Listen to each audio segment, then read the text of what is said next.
গরুকে ইংরেজিতে কি বলে? কাউ। আচ্ছা, কাউয়ের কটা মাথা? একটা। আর কয়টা শিং?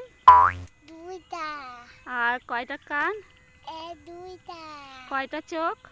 দুইটা। কয়টা নাক? একটা। কয়টা মুখ? একটা। কয়টা পা? একটা। কয়টা পা গরুর? দুইটা। হ্যাঁ, চারটে। কয়টা লেজ?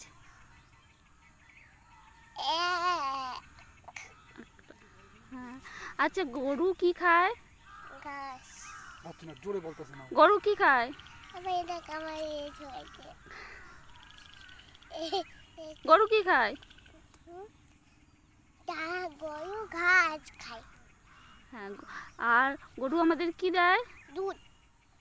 হ্যাঁ। দুধের কালার কিরকম? সাদা। আর দুধ দিয়ে কি হয়? হুম? দুধ দিয়ে কি হয়? দুধ দিয়ে ভাত খায়।